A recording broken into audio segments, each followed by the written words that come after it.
کرما دے چھٹے میرا ہر پاسے مار دے کرما دے چھٹے میرا ہر پاسے مار دے پیراں دے پیر یاروں ڈبیاں نے تار دے. ناظرین کرام، روحانی مسائل کے اس پروگرام میں تصوف، اس کی مبادیات، اس کی حقیقت اور صوفیاء کرام کے احوال کے حوالے سے انشاءاللہ ابھی ہم قبلہ پیر صاحب سے گفتگو کریں گے اور آپ کے ملفوظات اور ارشادات سماعت کریں گے. خصوص بالخصوص آپ کا تعلق چونکہ ایک عظیم علمی اور روحانی خانوادہ حضرت سلطان العارفین سخی سلطان بہو رحمۃ اللہ علیہ سے ہے، اس حوالے سے سب سے پہلے میں جناب پیر صاحب کی خدمت میں گزارش کرنا چاہوں گا کہ آپ یہ ارشاد فرمائیں کہ تصوف اس کی حقیقت کیا ہے. آج کے زمانے میں کچھ لوگ جو کلمہ گو ہیں لیکن اس کے باوجود کبھی تو تصوف کو یہ کہتے ہیں کہ یہ اجمی تصورات کا مجموعہ ہے، اور کبھی وہ یہ کہتے ہیں کہ یہ تو ایک افیون کی گولی ہے، اور کبھی تصوف کے ماننے والوں کو اوپر شرک یا اس قسم کے فتوے تک بھی لگائے جاتے ہیں. آپ ہمارے ناظرین کو یہ بتائیں کہ تصوف اسلامی کی حقیقت کیا ہے؟ نحمدہ ونصلی ونسلم علی رسولہ الکریم. اعوذ باللہ من الشیطان الرجیم. بسم اللہ الرحمن الرحیم. ان الدین عند اللہ الاسلام. صدق اللہ مولانا العظیم وصدق رسولہ النبی الکریم الامین. پیارے اہل اسلام بھائیو، السلام علیکم ورحمۃ اللہ وبرکاتہ. آج لیوٹن کی سرزمین پر حضرت سلطان باہو ٹرسٹ کے نیٹ ورک کا ایک اہم سینٹر الہرا ایجوکیشن سینٹر سے یہ روحانی مسائل کا پروگرام ترتیب دیا گیا ہے. آپ سب اہل محبت ہیں، اور یہ وہ محبتیں ہیں جو پروردگار نے ہمیں عطا فرمائی ہیں، جن پر وہ خود بھی پہرا دے رہا ہے، اور ہماری بھی خوش نصیبی ہے کہ ہم ان کا جھنڈا اٹھائے ہوئے ہیں. اسلام کے جو بنیادی عقائد ہیں، سب سے پہلے تو ہمیں یہ جاننا چاہیے وہ کیا ہیں. پھر اس وقت جو پریکٹس ہو رہی ہے، بالخصوص ہم جو اہل اللہ سے محبت رکھنے والے ہیں، ہم جو پریکٹس کرتے ہیں، ہم جس والہانہ انداز میں اللہ کے نیک بندوں کی صحبت اختیار کرتے ہیں اور ان سے فیوز و برکات کے طالب رہتے ہیں، اس کو سمجھنا سمجھانا آسان ہو جائے گا. آئینہ ایک ایسی چیز ہے جو صورت کا حسن دکھا دیتا ہے. تو آج ہم اسلام کے آئینے میں، قرآن کے آئینے میں، پیارے مصطفیٰ کے پیار کے آئینے میں یہ دیکھیں گے کہ جو پریکٹس ہم لوگ کرتے ہیں وہ کیا ہے، اور بہت سارے ادارے، بہت ساری تنظیمیں، بہت ساری جماعتیں، بہت سارے گروہ بھی اسلام کے نام پر بہت کچھ کرتے ہیں. اس سے پہلے کہ میں کوئی دعویٰ کروں یا کسی اور کے دعوے کو میں رد کروں، ہم یہ دیکھتے ہیں کہ اسلام ہے کیا. ان الدین عند اللہ الاسلام. یہ وہ پسندیدہ راستہ ہے جسے اللہ نے اسلام کے نام سے پسند فرمایا ہے. اب اسلام کے عنوان سے جتنے بھی نام پیش کیے جائیں گے اور جتنے بھی دعوے رکھے جائیں گے وہ آج خود رد ہو جائیں گے اگر وہ اس کے مطابق نہیں ہوں گے جس کا نام اسلام ہے. اب سب سے پہلے ہم نے یہ دیکھنا ہے کہ یہ اسلام کے نام کا حسن جو ہے اور اس کی آئیڈیالوجی جو ہے اور اس کی جو پریکٹس ہے وہ کیا ہے. یہ بات تو طے ہو گئی کہ یہ اللہ کی پسند ہے. اس کا نام بھی اور اس کا کام بھی یہ اللہ کا پسندیدہ خزانہ ہے. ہم خوش قسمتی سے اس خزانے کی حفاظت کر رہے ہیں. اب اس کے ظہور کے لیے، اسلام کو ظاہر کرنے کے لیے، اسلام کی روشنی کو عام کرنے کے لیے جو طریقہ کار اختیار کیا گیا وہ کیا ہے؟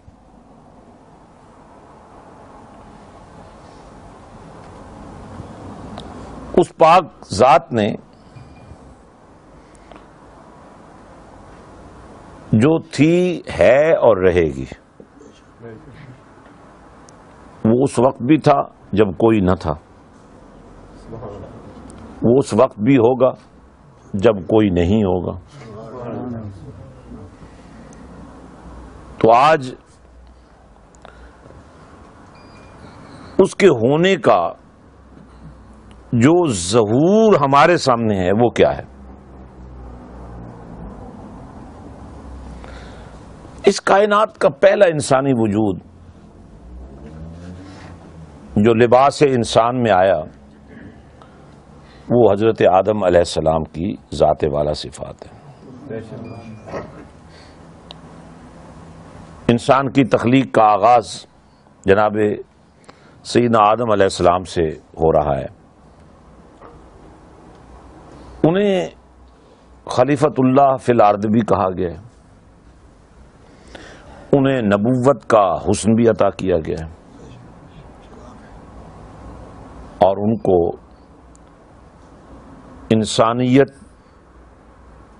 کی تخلیق اور اس کی تشکیل اور اس کی آگے جو بڑھانے کی اس کی چاہت تھی اس کو بھی بنیاد بنایا گیا. حضرت آدم علیہ السلام سے ہی آگے ایک نسل ہمیں چلتی نظر آتی ہے. تو انسان کا وجود جو ہے، اب یہ صرف یہی مخلوق نہیں ہے جسے ہم انسان دیکھ رہے ہیں، مخلوقات اور بھی ہیں. ان میں بہت ساری مخلوقات کا ذکر نہ بھی کیا جائے تو کوئی فرق نہیں پڑے گا، لیکن ایک دو مخلوقات کا ذکر ضروری ہے. انسان کی تخلیق سے پہلے فرشتے موجود تھے، اور آپ سب جانتے ہیں انہیں نور سے بنایا گیا.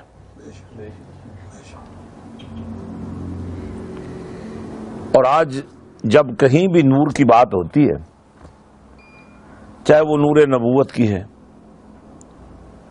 یا جس وجود میں نور نبوت ٹھہرتا ہے اس کی ہے، کچھ لوگ نور کو سمجھ نہیں پاتے اور فوری طور پر یہ کہہ دیتے ہیں کہ اللہ بھی نور ہے، تو آپ اللہ کے سوا کسی اور کو بھی نور کہیں گے تو اس سے اللہ کی شان میں کمی آ جائے گی. لیکن یہ فیصلہ تو فرشتوں کی تخلیق کے ساتھ ہی ہو گیا کہ فرشتے نور سے بنے ہیں. کوئی 1 2 4 نہیں ہے، کوئی 20 30 50 نہیں ہے، کوئی 100 1000 نہیں ہے، لاکھ کروڑ نہیں ہے، ان گنت ہیں، بے شمار ہیں. اب ان کے بارے میں ہر بندہ یہ ماننے پر مجبور ہے کہ انہیں نور سے بنایا گیا ہے. تو فرق پھر کیا بنا؟ ادھر نور نبوت کی انتہا جو شکل ہے اس کو بھی اگر کوئی کلمہ پڑھنے والا نہیں تسلیم کر پا رہا تو یہاں تو ان گنت فرشتوں کو نور سے بنا ہوا مان رہا ہے، اور وہاں دلیل یہ ہوتی ہے کہ اگر اللہ بھی نور ہو اور نبی بھی نور ہو تو اللہ کے نور ہونے میں فرق آ جاتا ہے۔ یہاں ان گنت فرشتے نور سے بنے ہیں اور اتنے بن کر بھی اللہ کے نور میں فرق نہیں لا سکے، تو پتہ یہ چلا کہ یہ ایک بددیانتی کی بنیاد پر اس حوالے سے لوگوں کو گمراہ کرنے کی کوشش کی جا رہی ہے، اور اللہ کی ذات کا جو نور ہونا ہے اس میں اور بندے کا نور ہونا جو یا اس کی مخلوق کا نور ہونا، اس میں فرق یہ ہے کہ اللہ وہ نور ہے جو ہر ایک کو بنانے والا ہے، فرشتے وہ نور ہیں جو بنائے گئے ہیں۔ بنانے والا اور بننے والا بڑا فرق ہے۔ اور پھر جو بنانے والا فرشتوں کو بنا رہا ہے اور نور سے بنا رہا ہے، یہ جاننے کے باوجود کہ نور وہ میٹیریل ہے جو لطافت کی انتہا پہ پہنچا ہوا ہے، اس کے باوجود اس نوری مخلوق کے مقابلے میں اللہ کریم نے مٹی سے بنے ہوئے انسان کے بارے میں اعلان فرمایا، لَقَدْ خَلَقْنَا الْإِنسَانَ فِي أَحْسَنِ تَقْوِيمٍ۔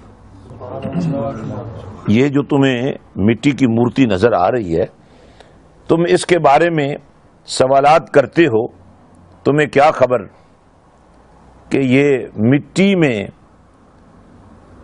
اس روپ میں رب نے بنایا کیا ہے؟ اتنا جملہ ہی کافی ہے، لَقَدْ خَلَقْنَا الْإِنسَانَ فِي أَحْسَنِ تَقْوِيمٍ۔ بے شک وہ نور سے بنے ہیں، بنانے والے تو ہم ہیں نا۔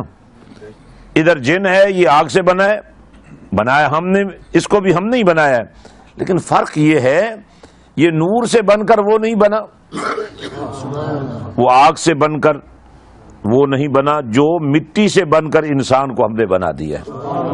بلکہ اگر اس کی میں یوں اس کا ٹرانسلیشن کروں کہ اللہ تعالیٰ نے انسان کو اپنی تخلیقات کا شاہکار ماڈل تیار فرمایا ہے، بلکہ اپنی تخلیقات کا حسن دکھانے کے لیے جو پریزنٹیشن وہ پیش کر رہا ہے وہ انسان کے روپ میں کر رہا ہے۔ اور ایک جو فرمان رسول ہے صلی اللہ علیہ وسلم، اس کو میں آپ کے سامنے رکھ کر بات کو تھوڑا سا آگے بڑھاؤں گا کہ انسانی جو وجود ہیں، اور خاص کر فرمایا میری امت میں کچھ ایسے انسانی وجود بھی ہوں گے اور ہیں جن کو دیکھنے سے یہ امت میں وجودوں کا حال ہے، جن کے دیکھنے سے دلوں کو رب کا کنیکشن مل جائے گا اور دلوں میں اللہ کی محبت پیدا ہو جائے گی۔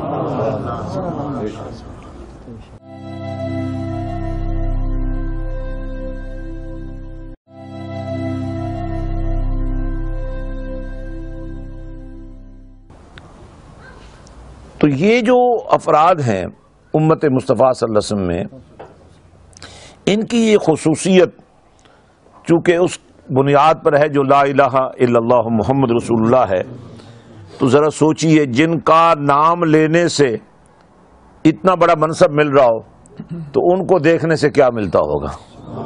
تو میں یہ ایک بنیادی بات آپ سے عرض کر رہا تھا، اور یہ بات جاننا اہل اسلام کے لیے بہت ضروری ہے کہ اللہ کریم جل وعلا شانہ نے سب کو بنایا، ایک جیسا نہیں بنایا۔ فرشتوں میں تسلیم اور رضا رکھی تو جن میں قوت اور طاقت رکھی، انسان میں شعور بھی اس درجے کا رکھا، اور اس شعور کی پرواز بھی وہ رکھی کہ اس کی رسائی پروردگار نے لا مکان تک کر دی۔ ظاہر مکان تو مکین کے لیے ہوتا ہے، اور لا مکان کا مطلب یہی ہے کہ وہ مکان نہیں۔ لیکن ہم نے دیکھا ایک لمحہ وہ بھی آیا، ایک گھڑی وہ بھی آئی، ایک رات وہ بھی آئی جب یہ کائنات ارض و سما سے آگے، سدرۃ المنتہا سے آگے، جہاں پہنچ کر قدسیوں کا امام یہ کہتا نظر آتا ہے کہ میں اگر اس سے آگے جاؤں گا تو جل جاؤں گا، لیکن میرا اور تیرا مصطفیٰ اس سے آگے جا رہا ہے۔ تو میں نے اسلام کے بنیادی جو تقاضے ہیں ان کو پیش نظر رکھنا ہے کہ اللہ کریم جل وعلا شانہ نے جس منشور کا نام اسلام پسند فرمایا، اس منشور کو عطا کرنے کے لیے، اس منشور کو امپلیمنٹیشن کے لیے، اس منشور کو ایکٹیویشن کے لیے ایک ذات کا انتخاب کیا۔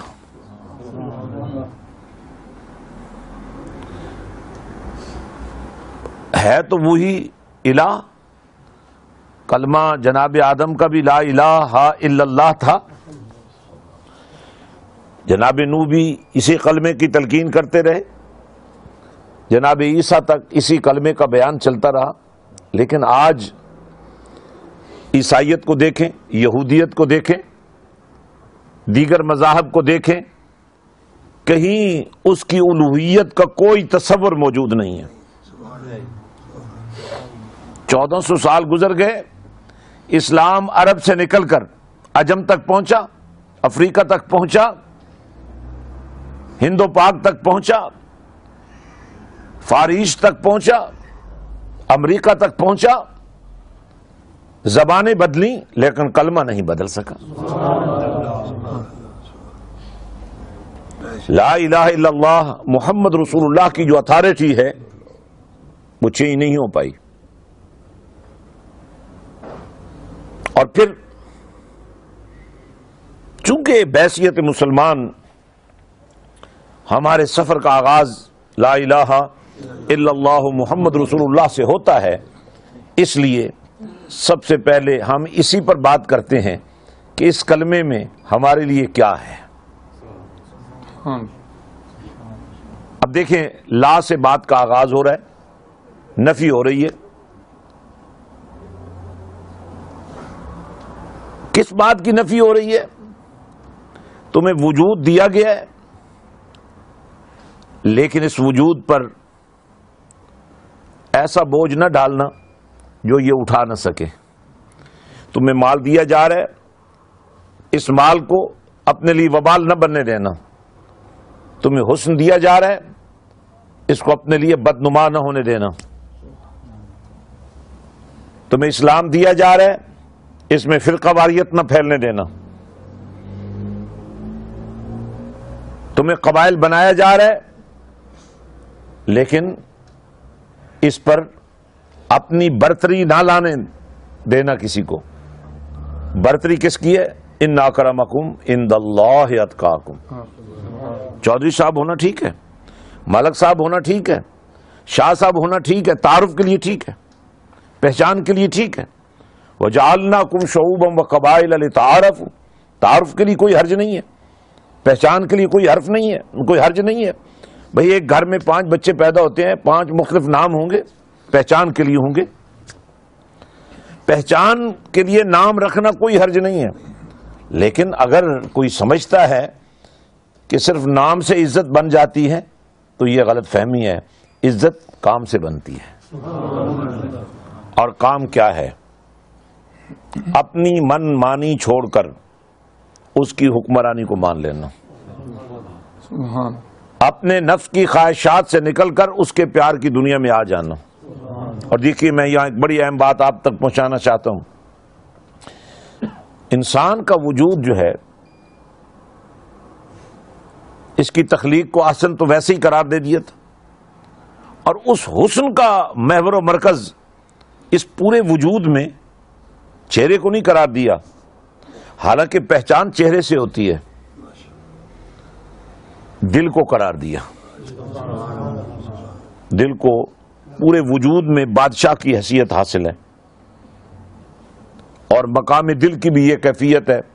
ویسے آنکھیں دیکھتی ہیں تو بات چل پڑتی ہے، دماغ سوچتا ہے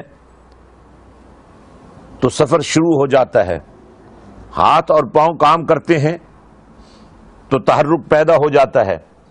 لیکن اس کے پیچھے جو قوت کام کر رہی ہے وہ دماغ نہیں ہے، وہ سوچیں نہیں ہیں، وہ نیتیں ہیں، اور وہ نیتوں کے ظہور کا مقام دل ہے. دل کا مقام جس کو کہتے ہیں، مقام دل جس کو کہتے ہیں. اب یہ جو مقام دل ہے یہ بظاہر بادشاہ نظر آتا ہے اپنے سینٹرلائزیشن کی وجہ سے، لیکن اگر اس کو دوسری طرف سے دیکھا جائے تو اللہ کے پاک رسول صلی اللہ علیہ وسلم کا یہ فرمان بھی سامنے آتا ہے کہ اس کی بادشاہی اس کے سینٹرلائزیشن کی وجہ سے نہیں ہے، اس کی کمیونیکیشن کی وجہ سے نہیں ہے، بلکہ اس وجہ سے ہے کہ اللہ نے اس جسم کے اندر گوشت کے لوتھڑے کو اپنے عرش کے طور پہ قبول فرمایا ہوا ہے. لیکن شرط یہ لگائی ہے کہ یہ دل اللہ کا عرش بنے گا تب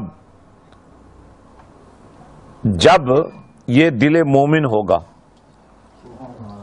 اس دل میں ایمان کا نور آئے گا. اور اس دل میں ایمان کا نور لانے کے لیے ہمیں یہ تلقین کی جا رہی ہے، لا الہ. سب سے پہلے اپنی نفی کرو. اپنے اندر جو تم نے خواہشات کے بت پال رکھے ہیں، اور وہ خواہشات کیا ہیں؟ اب بہت جگہ پہ یہ کہہ دیتے ہیں یار میرا دل نہیں ہے. یہ بات دل کی نہیں ہوتی ہے، یہ دل کے ساتھ ایک اور مقام ہے، مقام نفس جس کو کہتے ہیں. دراصل جہاں سے خواہشات جنم لیتی ہیں، دل نیتیں دیتا ہے تو نفس خواہشات دیتا ہے، اور جب نفس دل کے تابع ہو جاتا ہے تو دل اس وقت دل مومن ہوتا ہے. جب دل مومن ہوتا ہے تو پھر وہ عرش پروردگار ہوتا ہے. اور عرش کی جو تشریح میں نے پڑھی، جو میں نے سمجھی، نام تو اس کا یہی ہے اللہ کا عرش، لیکن اللہ تو بیٹھنے سے پاک، ٹھہرنے سے پاک. اگر آپ اللہ کی ذات کو عرش پر مقیم تصور کر لیں، ٹھہرا ہوا تصور کر لیں، تو اس کا مطلب یہ ہوا کہ عرش بڑا ہوا، کیونکہ عرش میں جو آ جائے وہ بڑا نہیں ہو سکتا. جبکہ ہمارے عقیدے کی بنیاد یہ ہے کہ اللہ اکبر، اللہ سب سے بڑا ہے. اب یہ نام ہے اللہ کا عرش، لیکن ہم نے اللہ کو وہاں ٹھہرا ہوا نہیں دیکھا، کیونکہ اللہ تو ٹھہرنے سے پاک. تو پھر یہ اللہ کا عرش کیوں کہلاتا ہے؟ یہ راز اس وقت کھلا جب شب معراج میرے اور آپ کے پاک نبی صلی اللہ علیہ وسلم کو اس عرش پر قدم رنجا فرمانے کا اذن ہوا. اور یوں میرے اور آپ کے نبی نے قدم رکھے عرش پر، اور جب یہ عرش میرے اور تیرے نبی کا فرش بن گیا. آج یہ عرش سب سے اونچا ہے، لیکن جب نبی اس کے اوپر کھڑا ہوا گا تو یہ تو نیچے ہوگا نا پھر. تو اس کا مطلب یہ ہوا کہ یہ جو عرش ہے یہ ہے ہی نبی کا فرش. تو پھر یقین کیجئے جب ہم دل کو اللہ کا عرش بنانے کے لیے اسے دل مومن بنانے کی بات کرتے ہیں تو لا الہ میں دیکھیے ہم نے نفی کی کہ ہم نے نفس کو نہیں ماننا، ہم نے خواہشات کو نہیں ماننا، ہم نے اپنی چاہتوں کو قربان کرنا ہے، ہم نے اللہ کو بڑا ماننا ہے، ہم نے اللہ کو الہ ماننا ہے، ہم نے اللہ کو اپنا مالک و خالق ماننا ہے. تو اب ساتھ ہی پورا ایک تسلسل اس کے اندر موجود ہے. دیکھیے اب دیکھیے لا الہ، پہلے تو نفی کرو، اپنی نفی کرو، ہر ایک کی نفی کرو، کسی کو بھی ماننے سے انکار کر دو. اب جب سب کا انکار کر دیا، اپنی بات بھی ماننے سے انکار کر دیا، تو اب کہا الا اللہ. یہ جو جگہ تم سے خالی کروائی ہے یہ جو سب کا انکار تم نے کیا ہے اور الہ مانے اللہ کو، اب وہ اللہ کیا چاہتا ہے؟ جب تم نے اللہ کو مان لیا لیکن تمہیں کیا خبر اللہ کیا ہے، کیسا ہے، کہاں ہے؟ تمہیں تو خبر نہیں ہے، اور یہ خبر کون دے گا؟ محمد رسول اللہ۔ پورے کلمے پر غور کریں، پورا دین اس میں آ گیا ہے، پورا اسلام اس میں آ گیا ہے۔ لا الہ الا اللہ محمد رسول اللہ۔ اللہ کے سوا عبادت کے لائق کوئی نہیں، لیکن اللہ کو عبادت بھی پسند ہے تو مصطفیٰ کے طریقوں والی ہے۔ یہ رکوع و سجود و قعود و قیام کیا ہے حضرات گرامی؟ کبھی آپ نے غور نہیں فرمایا؟ یہ وہ میرے اور آپ کے نبی کی خلوتوں کے وہ انداز تھے جو ہرا کی تنہائیوں میں اپنے رب سے راز و نیاز کیے تھے۔ رب کو جو مصطفیٰ ٹھہر گئے تو اس کو قیام کرنا پسند فرما لیا، جب نبی جھک گئے تو اس کو رکوع کا نام دے دیا، جب مصطفیٰ سجدے میں سر رکھ دیتے ہیں تو اس کو سجدہ قرار دے دیا۔ اب یہ ساری ادائیں سمیٹ کر اللہ نے اپنی عبادت قرار دے دی، اور آج ہم جب بات کرتے ہیں اور یہاں اس میں دیکھیں آپ پوری نماز کے اندر رکوع اللہ کے لیے، سجود اللہ کے لیے، قیام اللہ کے لیے، نیت وہی رہتی ہے لیکن اسی نیت کے ساتھ کہ میں نماز اللہ کے لیے پڑھ رہا ہوں، اسی نیت کے ساتھ نماز پڑھتے پڑھتے رکوع و سجود و قیام کرتے کرتے اسے کہنا پڑ جاتا ہے السلام علیکہ ایھا النبی ورحمۃ اللہ وبرکاتہ، اے نبی آپ پر سلام ہو۔ تو یہ تو نماز تو اللہ کی پڑھ رہا تھا، تو نبی درمیان میں آ گئے۔ میں نے کہا مولا یہ کتنی مشکل سے ہم لوگوں کو تیرے پاس لائے تھے، ہم لوگوں کو یہ کہتے رہے کہ اللہ کے سوا کوئی نہیں، بس مدد کرنے والا ہے تو اللہ ہے، عبادت ہو تو اللہ کی ہو۔ مولا یہ کتنی مشکل سے ہم تیرے پاس ان کو لائے تھے، اور پھر تو نے انہیں نبی کے حوالے کر دیا ہے۔ فرمایا یہی میرا دین ہے، یہی اسلام ہے، اسی میں تمہاری سلامتی ہے، اس لیے کہ میں نے قیامت کے دن بھی اگر نسبت دیکھنی ہے تو انہی ہاتھوں کی دیکھنی ہے۔ آج اگر تم امت مسلمہ ہو، کنتم خیر امہ اخرجت للناس، اگر آج تم بہترین امت کہلا رہے ہو، حالانکہ اعمال تمہارے اس طرح حسن والے نہیں ہیں، ان میں وہ حسن نہیں ہے، ان میں وہ قبولیت نہیں ہے، نمازوں میں وہ قبولیت نہیں ہے، آذان میں وہ جذب و مستی نہیں ہے، اور محراب و مسجد کو تم نے اس طرح پاک صاف نہیں رہنے دیا، بلکہ اپنی غلطیوں کا سارا بوجھ بھی تم نے دین کے اس مرکز کو داغدار کر کے اس پر ڈال دیا ہے۔ لیکن اس کے باوجود جب تک تم لا الہ الا اللہ محمد رسول اللہ پڑھتے رہو گے تمہارے جیسا کوئی نہیں ہو سکتا۔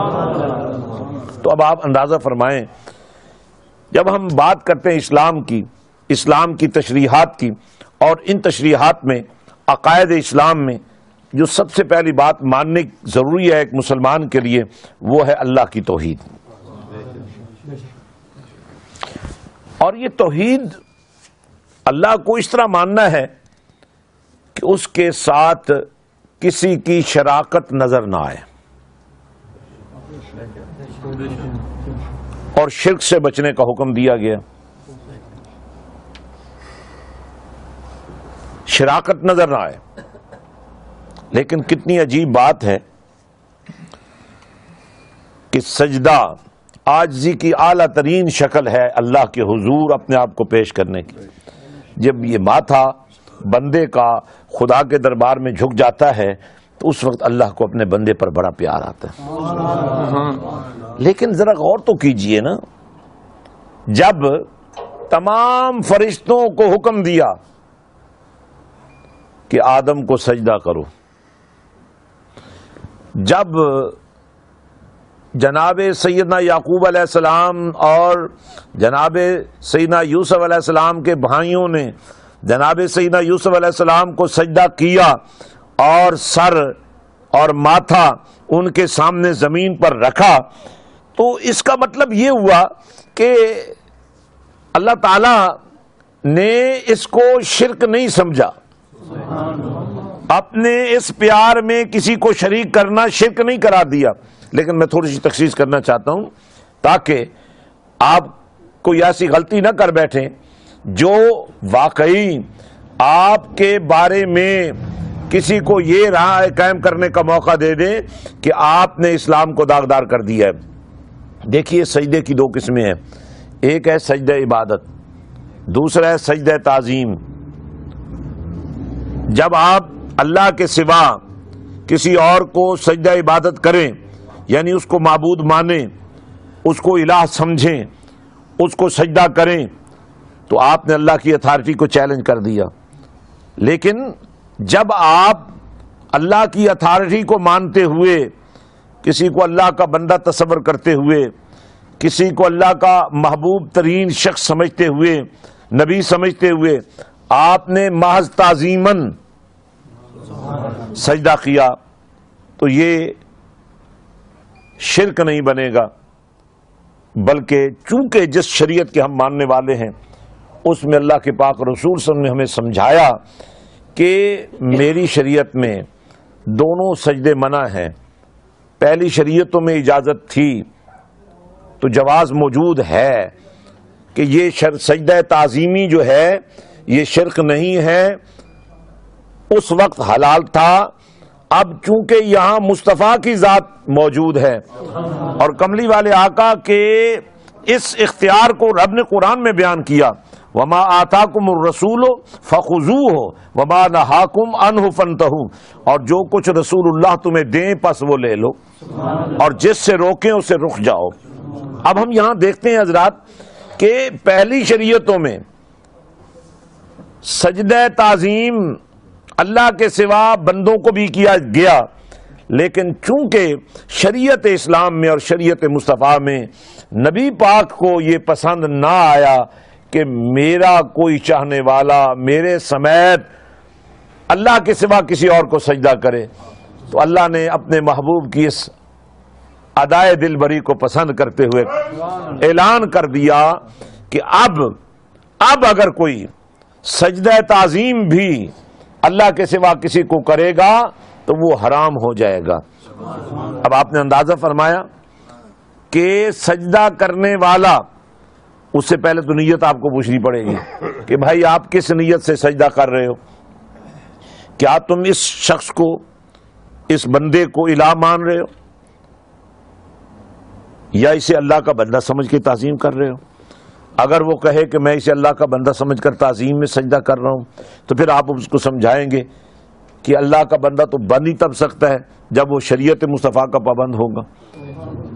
تو جس کو تم سجدہ کر رہے ہو اللہ کا بندہ سمجھ کر، اسی اللہ کے بندے کی تعلیم یہ ہے کہ اللہ کے سوا کسی کو سجدہ نہیں کرنا، اللہ ہی سجدے کے لائق ہے، چاہے وہ سجدہ تعظیم کا ہے چاہے وہ سجدہ عبادت کا ہے۔ تو ناظرین، اس طرح ہمیں اسلام کے بارے میں انتہائی واضح ہونا پڑے گا۔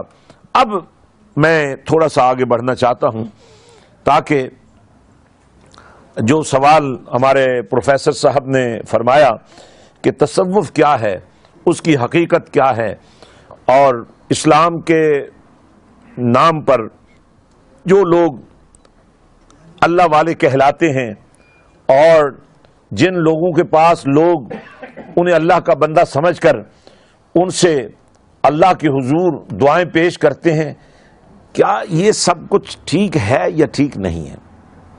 میں اس سلسلے میں ایک حدیث پاک پیش کرنا چاہتا ہوں جس میں ذکر ہے اللہ والوں کا، اور جس میں مدینے کے تاجدار نے اپنے اللہ کی اتھارٹی پر یہ اعلان فرمایا کہ اللہ یہ فرماتا ہے جب بندہ نوافل پڑھتا ہے، راتوں کو جاگتا ہے، عبادت کرتا ہے، ذکر فکر کرتا ہے، اپنے رب سے پیار کرتا ہے، اور دیکھیں یہ نوافل ہیں فرائض کے بعد۔ ہم جس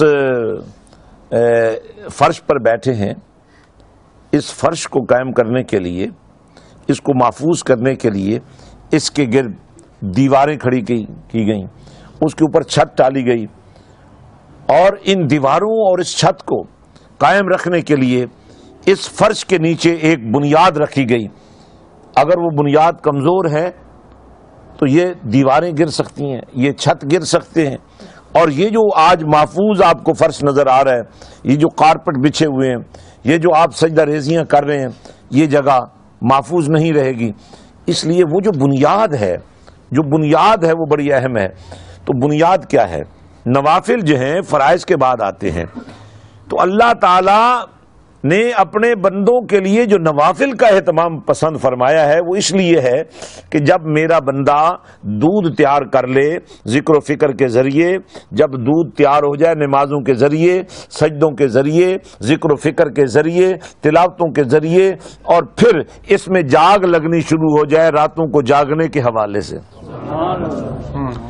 دنیا سو رہی ہے اور وہ یہ جاگ رہا ہو، لوگ اپنے لیے کما رہے ہیں اور جو یہ کما رہا وہ لوگوں کے لیے لٹا رہا ہو. ہمارے شیخ کامل سلطان العارفین حضرت سلطان باہو قدس سر العزیز ایک ایسے باپ کے بیٹے تھے جو یہ تحصیل شورکوٹ، پورا شورکوٹ کا جو قلعہ تھا اس کے مالک تھے. لیکن جب حضرت سلطان باہو قدس سر العزیز دنیا ولایت کے تاجدار بن کر، فیضان مصطفیٰ کے امین بن کر اور عشق مصطفیٰ کے ترجمان بن کر امت کی آبیاری کے لیے اس طرح جلوہ گر ہوئے کہ آپ کے چہرے کو دیکھ کر کافر کلمہ پڑھ لیا کرتے تھے. آپ کی تعلیم اور آپ کی تبلیغ کا معیار تو دیکھیے، جب آپ تقریر کرتے ہوں گے تو کیا کرتے ہوں گے، جب آپ تعلیم دیتے ہوں گے تو کیا دیتے ہوں گے. یہاں تو کیفیت یہ ہے کہ جس نے چہرہ دیکھ لیا وہ بھی مسلمان ہوئے بغیر نہیں رہ سکا.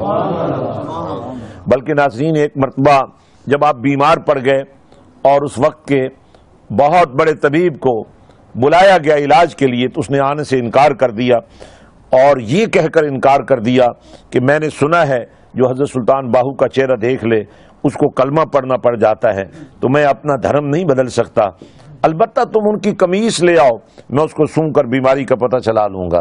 اور جب اس نے قمیص سونگی حضرات، تو قمیص سونگتے ہی کہنے لگا کہ مجھے اس قمیص سے کسی بیماری کی بو نہیں آ رہی بلکہ جنت کی خوشبو آ رہی ہے، اور وہیں کلمہ پڑھ کر مسلمان ہو گیا.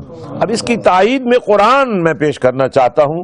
جب حضرت سیدنا یوسف علیہ السلام کو بھائیوں نے یہ بتایا کہ ابا جان کی بینائی ختم ہو گئی ہے، تو آپ نے مصر کا بادشاہ ہونے کے باوجود ڈاکٹر نہیں بھیجے، کوئی میڈیکیشن نہیں بھیجی، بلکہ فرمایا اذهبوا بقمیصی ھذا. جو کام ڈاکٹر نہیں کر سکتے، دوائیاں نہیں کر سکتی، وہ کام میری قمیص کر جائے گی. اور جب یہ قمیص قاصد لے کر یہاں سے چلا اور ہزاروں میل دور حضرت یعقوب علیہ السلام فرماتے ہیں کہ لوگوں مجھے یوسف کی خوشبو آ رہی ہے. اور جب یہ قمیص پہنچی اور ان کی آنکھوں پر رکھی گئی تو قرآن کہتا ہے فرتد بصیرا، بس آنکھیں روشن ہو گئیں. تو اس کا مطلب یہ ہوا یہ جو قمیص سے فیضان کا ایک سلسلہ ہے یہ کوئی محض قصہ کہانی نہیں ہے. قرآن نے قصے بیان ضرور کیے ہیں، قرآن نے خوبصورت سٹوریز ضرور بیان کی ہیں، لیکن قرآن تو سچائی کا امین ہے نا، اللہ کا کلام ہے. اور اللہ کے کلام کے بارے میں یہ عقیدہ رکھنا ضروری ہے کہ ومن اصدق من اللہ قیلا. اور دوسری جگہ پر خود رحمان نے فرمایا ومن اصدق من اللہ حدیثا. جو کلام اللہ فرماتا ہے اس سے بہتر کلام کسی کی ہو سکتی ہے، اور جو کلام اللہ کی بارگاہ سے ہمیں عطا ہوتی ہے اس سے بہتر کوئی کلام اور ہو سکتی ہے. تو حاضرین، ناظرین اور الہدا ایجوکیشن سینٹر لیوٹن کے غیور ساتھیوں، لیوٹن کی سرزمین پر شمع رسالت کے پروانوں اور اولیاء کاملین کے دیوانوں، میں آپ کو یہ کہنا چاہ رہا ہوں کہ آپ کو فخر ہونا چاہیے کہ اگر کرامت کسی وجود سے ظاہر ہو سکتی ہے تو وہ وجود جب تک عشق رسول کے سانچے میں نہ ڈھلا ہوا ہو اس سے کرامت بھی ظاہر نہیں ہو سکتے. چونکہ کرامت کا تعلق اللہ کی پسندیدگی سے ہے، اور جب اللہ کسی کو پسند کر لیتا ہے، اور پسندیدگی کے لیے کیا معیار رکھا ہے؟ جو راتوں کو جاگنے والا ہے، عبادت کرنے والا ہے، نوافل پڑھنے والا ہے. فرمایا جب بندہ اللہ سے محبت کے اس معیار پر پہنچ جاتا ہے کہ لوگ سو جاتے ہیں تو یہ اٹھ اٹھ کر رب کو منانے لگ جاتا ہے، تو پھر اللہ بھی اس سے پیار کرتا ہے. اب اس کا پیار یہ ہے کہ راتوں کو جاگتا ہے، دنوں کو جنگلوں میں جا جا کر اللہ کو مناتا ہے. لوگ پیٹ بھر کے کھانا کھا رہے ہوتے ہیں تو یہ اپنے مصطفیٰ کی سنت کی ادائیگی میں کل جہاں ملک اور جو کی روٹی غذا کے مصداق بن کر فاقہ کشیاں کر رہا ہوتا ہے. لوگوں کو رمضان میں روزے رکھنے کا شعور نہیں ہوتا، اور یہ زندگی بھر اللہ کی رضا کے لیے بھوکا رہتا ہے. یہ وہ کیفیات ہیں جس کے جواب میں حدیث قدسی پیش کر رہا ہوں. رسول اللہ صلی اللہ علیہ وسلم نے فرمایا اللہ کی اتھارٹی پر اللہ یہ فرماتا ہے کہ پھر میں بھی اس بندے سے پیار کرنے لگ جاتا ہوں. فَأَحْبَبْتُهُ، الفاظ غور، پس پھر ہماری محبت دیکھو اس بندے سے کیا ہوتی ہے کہ فَكُنْتُ سَمْعَهُ الَّذِي يَسْمَعُ بِهِ وَبَصَرَهُ الَّذِي يُبْصِرُ بِهِ وَيَدَهُ الَّتِي يَبْطِشُ بِهَا وَرِجْلَهُ الَّتِي يَمْشِي بِهَا. فرمایا ہمارے پیار کی یہ کیفیت ہوتی ہے کہ سماعتیں اس کی نہیں رہتی، وہ ہماری ہو جاتی ہیں. بصارت یعنی دیکھنا اس کا نہیں رہتا، بے شک آنکھ اسی کے پاس ہوتی ہے پر دیکھتا اللہ ہے. زبان اسی کی ہوتی ہے پر بولتا اللہ ہے. کان اسی کے ہوتے ہیں پر سنتا اللہ ہے.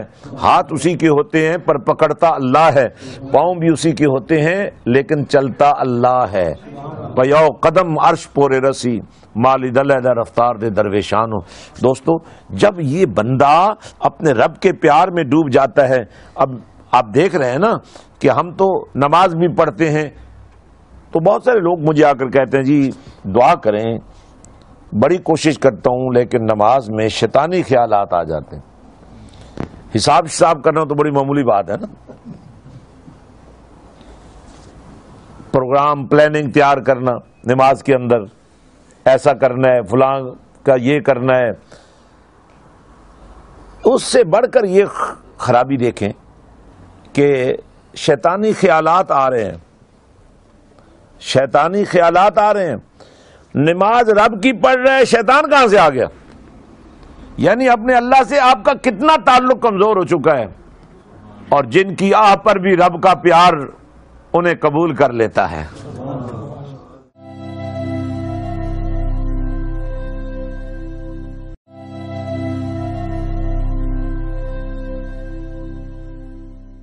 حاضرین، تو میں سمجھتا ہوں یہ فتنوں کا دور ہے. آپ کے سامنے بے شمار دلائل رکھے جائیں گے، لیکن اسلام کی سب سے بہترین دلیل میں اب آپ کو سمجھانا چاہتا ہوں جس کو دیکھنے سے اللہ یاد آ جائے، جس کے پاس بیٹھنے سے دل اللہ کی طرف مائل ہو جائے، جس کی صحبت سے اللہ سے آپ کا تعلق مضبوط تر ہو جائے. اب ہمارے ہاں جو پیری مریدی کا ایک نظام چل رہا ہے،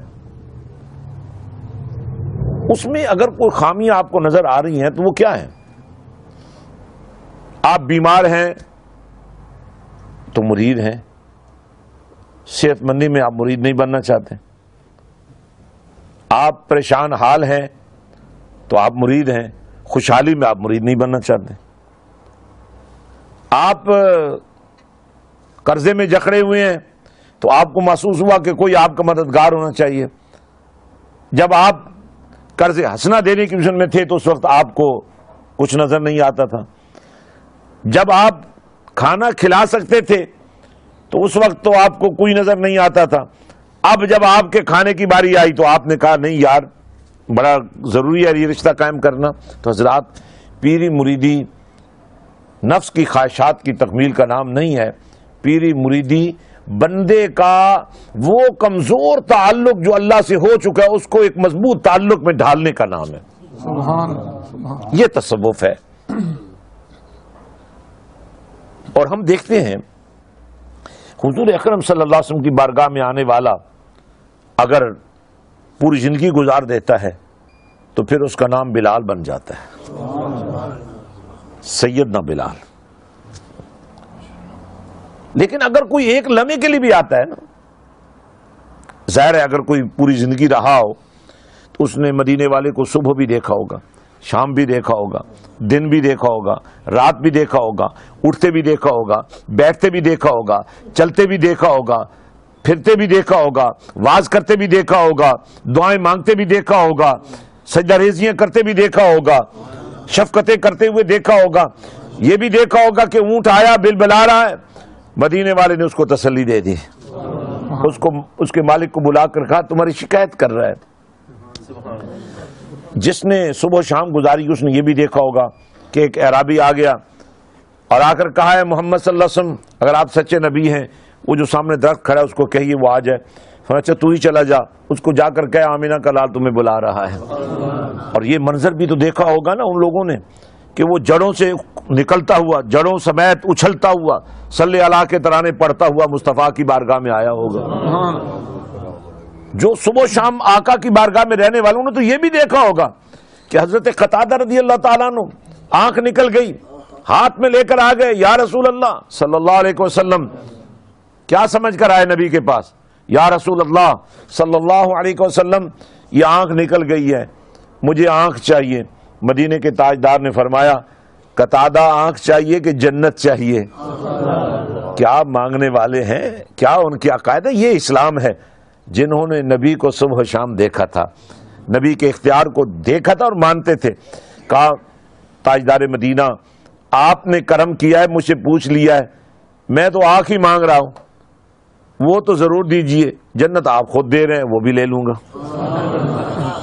آپ فخر کیجئے کہ آپ صلی اللہ کا ترانہ پڑھنے والے ہیں, آپ فخر کیجئے کہ آپ یا رسول اللہ کا نعرہ لگانے والے ہیں, آپ فخر کیجئے کہ آپ فرقہ نہیں ہیں, آپ وہ جماعت ہیں جن کے بارے میں اللہ کے پاک رسول نے فرمایا کہ میری امت 73 فرقوں میں تبدیل ہو جائے گی, 72 دوزخ میں جائیں گے. یا رسول اللہ صلی اللہ علیہ وسلم وہ تو نمازی بھی ہوں گے, فرمایا پھر بھی جہنم میں جائیں گے. وہ تو عبادت گزار بھی ہوں گے, داڑیاں بھی رکھتے ہوں گے, لیکن یہ حدیث پاک بھی موجود ہے, ماتھے نکلے ہوئے, آنکھیں دنسی ہوئی, داڑیاں بڑھی ہوئی, مونچھیں کٹی ہوئی اور شلواریں اوپر اٹھی ہوئی. قرآن ایسا پڑھیں گے کہ لوگ سمجھیں گے ان جیسا کوئی قاری نہیں ہے, لیکن وہ قرآن ان کے گلے سے نیچے نہیں اترے گا. تو دوستو آج ہمیں فخر کرنا چاہیے کہ اللہ نے ہمیں ان لوگوں میں رکھا ہے جہاں کبھی نہ کبھی کوئی چمک دمک ولی کی صورت میں پیدا ہو جاتی ہے, اولیاء کی صورت میں پیدا ہو جاتی ہے. پیر صاحب میں یہاں آپ سے یہ پوچھنا چاہوں گا کہ لوگ اسلام کے خانقاہی نظام پر بعض اوقات تو بے جا اعتراض کرتے ہیں, لیکن ہمارے خانقاہی نظام کے اندر بھی کچھ وقت کے ساتھ ساتھ ایسی خامیاں دھر آئی ہیں کہ ہم لوگوں خود ایسا موقع بھی دیتے ہیں کہ وہ اعتراض کرتے ہیں. مثال کے طور پر اگر ایک شخص جو کہیں بھی سجادہ نشین ہے, اگر وہ ظاہری شریعت کے اوپر خود عمل پیرا نہ ہوں یا اپنے متوسلین کو اس کی تلقین نہ کریں, یا دینداری اور ہدایت کے سامان کے بجائے صرف ایک دنیا داری کا ہی سلسلہ شروع کر دیا جائے اور نام طریقت رکھ دیا جائے, تو اس حوالے سے آپ کیا کہیں گے کہ کیا اس کی اصلاح کی کس حد تک ضرورت ہے؟ بڑی بہت اچھی بات آپ نے فرمائی. دیکھیں شریعت بنیاد ہے, طریقت اس سے قائم ہوتی ہے. بنیاد شریعت ہے تو اس کی جو دیواریں کھڑی ہوتی ہیں وہ طریقت ہے, اس پر جو چھت پڑتی ہے وہ حقیقت ہے, اور اس سے جو نور پھوٹتا ہے وہ معرفت ہے. اب یہ کوتاہی کس کی ہے؟ جہاں شریعت کا پیرا ہے وہاں تو ہم پیرا نہیں دیتے, ہم خود نہیں نہ پیرا دیتے. سب سے پہلی خانقاہ کہاں بنی تھی؟ مسجد نبوی کے روپ میں نا. اب جو صاحب سجادہ مسجد سے دور ہے اس کا تعلق جب مسجد سے نہیں رہا, جب دین سے نہیں رہا, تو اس کو ہاں یہ تو میں کہوں گا کہ اللہ کے ولی کی نسبت سے, آل رسول کی نسبت سے, خون رسول کی نسبت سے آپ اکرام تو دیں, لیکن اس کو قائد اس لیے نہ بنائیں کہ جس نے قیادت مصطفیٰ سے بغاوت کر رکھی ہے اس کو اگر آپ, جو آپ کی امامت کے لائق نہیں ہے, جو آپ کو نمازیں نہیں پڑھا سکتا, جو آپ کے لیے دعائے مغفرت نہیں کر سکتا, جو آپ کو بھٹکنے سے بچا کر رائے حق پر نہیں لگا سکتا, اگر آپ اس کے ساتھ جا رہے ہیں تو اس کا مطلب یہ آپ بھی کوئی دنیا داری کا رشتہ بنائے ہوئے ہیں. تو رشتہ ہی دین کی وجہ سے ہے. جب دین نہیں ہے تو پیری مریدی کا چیپٹر تو کلوز ہو گیا, کیونکہ پیری مریدی برائے پیر اور مرید نہیں ہے, پیری مریدی برائے امتی اور مصطفیٰ ہے. نہیں فقیری جلیاں مارن ستیاں لوگ جگاون ہو, نہیں فقیری واندیاں ندیاں سکیاں پار لنگاون ہو نہیں فقیری وچ ہوا دے مسلے پا ٹھہراون ہو نام فقیر تنہاں باہو جڑے دل وچ یار ٹھکاون. تو اصل تو یہ رشتہ ہے نا کہ آپ کا دل دل مومن بن جائے. آپ کو ایک تربیت کی ضرورت ہے. آج میں یہاں بیٹھا تھا تو ایک بزرگ آئے اور کہنے لگے, ایک سوال کیا انہوں نے اور بڑے پریشان تھے کہ بھائی میں ایک فاتح خانی کے لیے گیا اور وہاں جن کی دعا فاتح خانی کے لیے دعائے مغفرت کے لیے گئے, ان کی جتنے بیٹے تھے بھتیجے بھانجے تھے چہروں پر داڑھیاں تو تھیں اور لباس تو مسلمانوں والے تھے, چولے تو لمبے پہنے ہوئے تھے, لیکن ہم جب دعا کے لیے ہاتھ اٹھاتے تو وہ کہتے اس کی ضرورت ہی نہیں ہے, وہ جو کچھ کر گئے ان کے لیے وہی کافی ہے, نہیں کیا یا کیا, اب یہ دعا ان کو کوئی فائدہ نہیں پہنچا سکتی. حضرات یہ سوچنے کی بات ہے, آج آپ دعائیں مانگنے والے ہیں, کل آپ کی اولادیں آپ کے لیے دعائیں مانگنے کے لیے تیار نہ ہوں تو یہ جو اولادوں کو گمراہی سے بچانے کا سلسلہ ہے اس میں تو آپ کو ایک رول ادا کرنا پڑے گا. تو میں آپ سب کو دعوت دیتا ہوں کہ آپ میں سے کوئی ساتھی اگر کوئی آپ کے اسی طرح کو کوئی چبھتا ہوا سوال ہو جو آپ کو پریشان کرتا ہو, راتوں کو جب آپ سو رہے ہوتے ہوں اور کل آپ نے بھی مرنا ہے اور مرنے کے بعد ایسا نہ ہو کہ آپ کا بھی کوئی بیٹا یہ کہہ دے بھائی بابا مر گیا تو اب یہ جان گئی چھوٹ گئی, اب دعا شعا کی ضرورت ہی نہیں ہے, جنازے میں دعا کی ضرورت نہیں ہے, ویسے دعا کی ضرورت نہیں ہے. یہ ساری باتیں ہو رہی ہیں اور یہ فرقواریت ہے جو پھیلائی جا رہی ہے. ہماری بھی کچھ ذمہ داری ہے کہ ہم اسلام کے قلعے میں یہ ڈکیٹی کرنے والوں کے خلاف کھڑے ہو جائیں. جی یہ جو لوگ کرتے ہیں کہ جب کوئی مر جاتا ہے تو چوتھا 15 اور 40 کرتے ہیں, کیا اس میں اسلام کی کتنی جی ہاں بالکل اتنی ہی حقیقت ہے. جی سمجھ آ کرتے ہیں تو اس لیے میں عرض کرتا ہوں اس کی اتنی ہی حقیقت ہے. جب کوئی فوت ہو جاتا ہے تو اس کے لیے نماز جنازہ کا اہتمام ہم کرتے ہیں. اس میں کیا آئیڈیا ہوتا ہے دعائے مغفرت کا. جب آپ کلخانی کرتے ہیں, 40واں کرتے ہیں, سالانہ کرتے ہیں, اس میں کیا آپ کرتے ہیں قرآن پڑھتے ہیں. ہندوؤں میں عیسائیوں میں کوئی کسی میں جو بھی طریقہ ہوگا وہ کیا کرتے ہیں مجھے نہیں پتا, لیکن مجھے اتنا پتا ہے جب بھی کوئی دعائے مغفرت ہوتی ہے اس میں قرآن پڑھا جاتا ہے. اس میں اگر کوئی زیادہ صاحب شوق اور ذوق ہو تو وہ نعت خوانی کروا لیتا ہے, علماء کے بیانات کروا دیتا ہے. تو کیا علماء کے بیانات کبھی نہیں ہوئے؟ کیا قرآن خوانی کبھی نہیں ہوئی؟ اگر قرآن خوانی آگے پیچھے ہوتی ہے تو اس موقع پر ہو جائے اور برکت بھی ساتھ شامل ہو جائے تو کوئی حرج کیا ہے. کھانا ہم روز کھاتے ہیں, شادیوں پر بھی پکتے ہیں کھانے. اگر مغفرت کے موقع پر کوئی کھانا پک جائے, ویسے ایک دفعہ بسم اللہ الرحمن الرحیم پڑھنے سے کھانے میں برکت ہو جاتی ہے کہ شیطان داخل نہیں ہوتا. جس کھانے پر پورا قرآن پڑھا جائے یا کئی 100 قرآن پڑھ لیے جائیں اس کی برکت کا کیا عالم ہو. تو یہ جو مماثلت دینا ہے یہ انتہا ہے, اسلام کے ساتھ غداری کی انتہا ہے.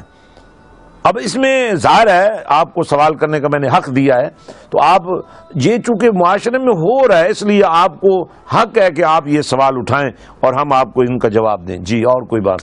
قبرستان وچ خالی تے قرآن پاک پڑھنے نال متعلق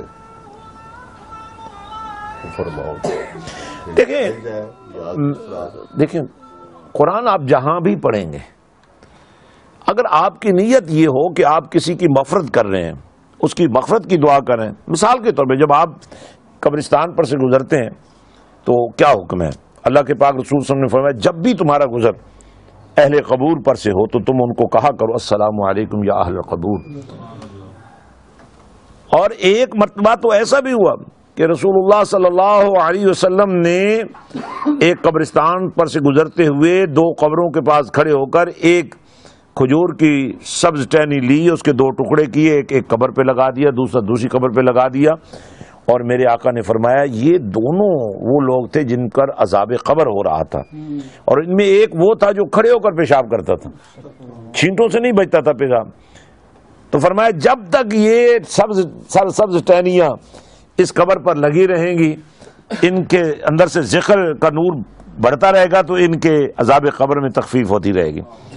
اب اگر درخت کا کیا ہوا ذکر مغفرت کا ذریعہ بن سکتا ہے تو قرآن کی تلاوت کیوں نہیں بن سکتی؟ اس لیے میں سمجھتا ہوں کہ اسلام ایک فطری دین ہے اور اس میں وہ خوبصورتی ہے کہ جس کا کوئی انداز. جی اور کوئی بات؟ حضرت ہمارے ہمیں آزاد کشمیر سے میرا تعلق ہے. جی جی. ہمارے یہاں ایک رواج ہے کہ اب تو بہت کم ہوتا جا رہا ہے لیکن پہلے بھی ایک رواج تھا اور آج بھی خاص یہ پایا جاتا ہے کہ کچھ لوگ جو ہیں وہ اپنی زندگی میں ہی اپنا درود کروا لیتے ہیں. کچھ لوگ تو یہ ہے کہ ان کی اولادیں جو ہیں ان کے مرنے کے بعد درود جو کہ 40واں ہوتا ہے بہت بڑی اپنے قبیلے کو آس پاس کے گاؤں والوں کو بلا کر ان کا درود کرواتے ہیں. لیکن کچھ لوگوں کے لیے یہ بھی ہے جو کے آزار میں سے ایک آدمی تو اپنی زندگی میں ہی درود کروا لیتا ہے اپنا کہ میں خود کروا کر جاؤں گا میں مروں گا. تو اس طرح کی جو معاملات ہیں ان کو اسلامی یا شرم آپ کیا سمجھتے ہیں کہ یہ اس طرح سے کرنا جائز ہے یا؟ جی جی جی میں عرض کرتا ہوں. گزارش یہ ہے سبحان اللہ. دیکھیں میں آپ کو اس کی ایک تھیم دیتا ہوں اور اس طرح کے جتنے واقعات ہو رہے ہیں یا ہوتے رہے ہیں ان کے اندر اگر یہ تھیم فٹ ہوتی ہے. اب جب درود کرواتے ہیں تو اس میں ظاہر ہے درود خوانی ہوتی ہوگی, قرآن خوانی ہوتی ہوگی, ذکر و فکر ہوتا ہوگا. اب کوئی شخص اپنی زندگی میں اپنے لیے اللہ سے مغفرت مانگتا ہے تو یہ تو بہت اچھی بات ہے. یہ شب قدر میں آپ راتوں کو روتے ہوئے نہیں گزار دیتے. شب برات میں کیا کرتے ہیں آپ؟ بھائی قبرستان پر جاتے نہیں ہیں, وہاں جا کر ذکر و فکر نہیں کرتے ہیں. شب برات میں یہ حکم ہے شرن کہ آپ قبرستان میں جائیں. محرم میں آپ کیا کرتے ہیں؟ 10 محرم کو لوگ جاتے ہیں اپنے قبرستان میں یوم عاشور کی وجہ سے. تو اب یہ تھیم کیا ہے؟ کسی بھی بہانے زندگی میں زندگی سے پہلے, اب دیکھیں مرنے والا اگر مر جائے تو سارے اعمال منقطع ہو جاتے ہیں, لیکن کملی والے آقا نے فرمایا 3 عمل ایسے ہیں جو مرنے کے بعد بھی منقطع نہیں ہوتے. ان میں ایک عمل یہ ہے کہ مرنے کے بعد آپ کے پیچھے آپ کی اولاد ہو, نیک ہو, صالح ہو, چاہے اس میں علم کا نور ہو, چاہے اس میں ذکر کا نور ہو, جب تک اس کے وجود سے نیکی پھوٹتی رہے گی اس کا فائدہ آپ کو پہنچتا رہے گا. جی اور کوئی شک؟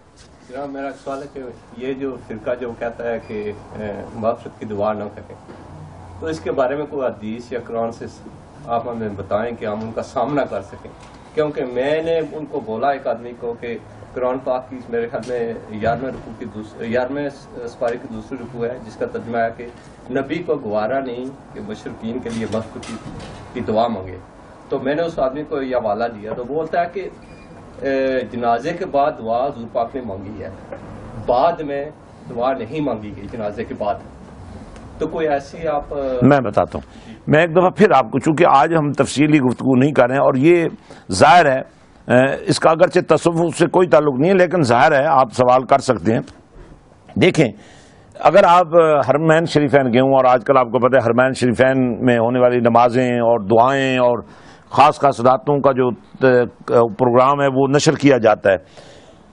آپ دیکھتے ہوں گے کہ بعض اوقات امام صاحب نوافل کے اندر تسبیحات کے صلاۃ و تسبیح کے اندر اور پھر صلاۃ تراویح کے اندر اور وتر میں تو خاص کر آدھا گھنٹہ رو کے دعا کرتے ہیں.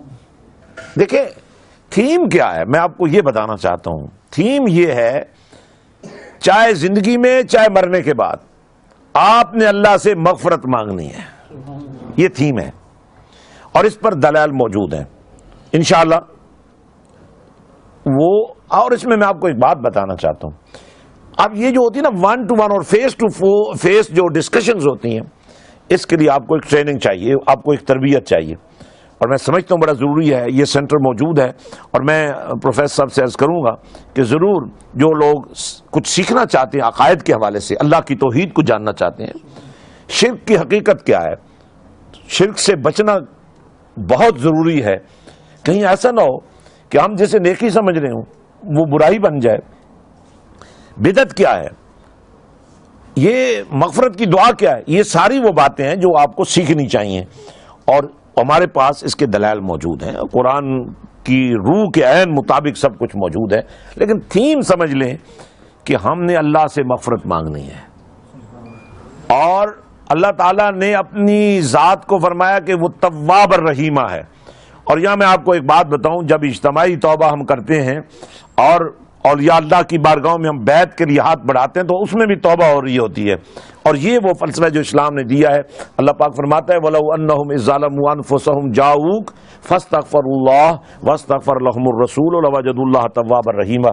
اے محبوب صلی اللہ علیہ وسلم، جب آپ کی بارگاہ میں کوئی اپنی جان پر ظلم کر کے آ جائے اور آپ کے قدموں میں بیٹھ کر اللہ سے معافی مانگے فاستغفر اللہ، اور آپ بھی واستغفر لهم الرسول ان کی مغفرت کے لیے دعا کر دیں، تو پھر ممکن نہیں کہ اللہ تعالیٰ ان کی توبہ قبول نہ کرے، بلکہ فرمایا لَوَجَدُوا اللَّهَ تَوَّابًا رَحِيمًا، تم دیکھو گے اللہ توبہ قبول کرنے والا بھی ہے اور مغفرت کرنے والا بھی ہے۔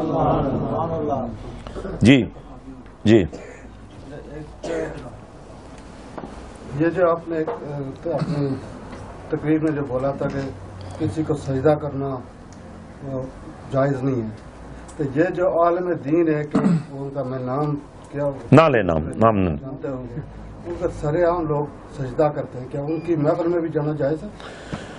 دیکھیں، چوری کرنا حرام، ڈکیٹی کرنا حرام، زنا کرنا حرام، جھوٹ بولنا حرام، اللہ کے سوا کسی کو سجدہ تعظیمی کرنا بھی حرام۔ اب جو حرام کر رہے ہیں اگر آپ اسے رابطہ رکھنا چاہتے ہو رکھیں، دربار ہو، حتیٰ کہ خود نبی کی ذات ہو، دربار تو بہت بات کی بات ہے نا، خود نبی کی ذات بھی ہو تو آپ اس کو بھی سجدہ تعظیمی اب نہیں کر سکتے، خود نبی نے جو منع کر دیا ہے۔ بڑی سمپل بات ہے نا جی۔ یہ درباروں پر جو لوگ کرتے ہیں وہ جہالت کی وجہ سے کرتے ہیں، ان کے پاس علم نہیں ہے۔ ایک ہے چومنا، ایک ہے سجدہ کرنا، یہ دو چیزیں ہیں، فرق ہے۔ کسی کو چومنا، آپ پتھر کو چومتے ہیں، حجر اسود کو نہیں چومتے، وہ تو پتھر ہے نا۔ یہی بات حضرت فاروق اعظم نے فرمائی تھی، اے حجر اسود میں تمہیں اس لیے نہیں چوم رہا ہوں کہ تو جنت سے آئے، میں تو اس لیے چوم رہا ہوں کہ مدینے والے نے تمہیں چوما۔ چومنا اور ہے، سجدہ کرنا اور ہے۔ بلکہ دیکھیں، ایک موقع پر ایک شخص بارگاہ رسول صلی اللہ علیہ وسلم میں آیا اور اس نے کہا کہ میں نے منت مانی ہے کہ میرا کام ہو جائے تو میں جنت کی چوکھٹ چوموں گا، تو اب میرا کام تو ہو گیا، منت کیسے پوری کروں؟ میرے آقا نے فرمایا ایک تو یہ غلط منتیں مانا نہ کرو جو تمہاری اپروچ میں نو۔ اب اس کا طریقہ یہ ہے، کیا تمہاری ماں زندہ ہے؟ اس نے کہا جی زندہ ہے۔ فرمایا جاؤ اس کے قدم چوم لو، ایسے ہی سمجھنا جیسے تم جنت کی چوکھٹ۔ یہ چومنا اور ہے، چومنے کو اور اس کو مکس نہ کریں۔ اس لیے ہمارے علماء نے یہ لکھا ہے کہ جب اہل علم مزارات پر جائیں تو وہ لوگوں کے سامنے بوسہ بھی نہ دیں، ایسا نہ ہو کہ تم چومنے میں لگے ہو، لوگ سمجھیں سجدہ کر رہے، تم چلے جاؤ بعد میں وہ سجدہ شروع کر دیں۔ تو سجدے میں اور چومنے میں فرق ہے۔ جناب قبلہ پیر صاحب، ہم آپ کے بھی بہت بہت شکر گزار ہیں، اور جو سامعین یہاں پر تشریف لائے ان کا بھی شکریہ کہ اپنے قیمتی وقت میں سے وقت نکالا اور قبلہ پیر صاحب کے فکر انگیز ملفوظات حسنہ ہم سب نے سماعت کیے۔ دعا گوں کہ اللہ تبارک و تعالی ہم سب کو توفیق عمل سے نوازے اور حضرت سلطان العارفین سخی سلطان بہو رحمۃ اللہ علیہ کے فیوز و برکات کو عام کرنے کے لیے قبلہ پیر صاحب دن رات جو محنت کاوش کوشش کر رہے ہیں، ہمیں ان کا دست و بازو بننے کی توفیق عطا فرمائے اور اپنے مشن میں کامیابیاں نصیب فرمائے۔ فی امان اللہ تعالی۔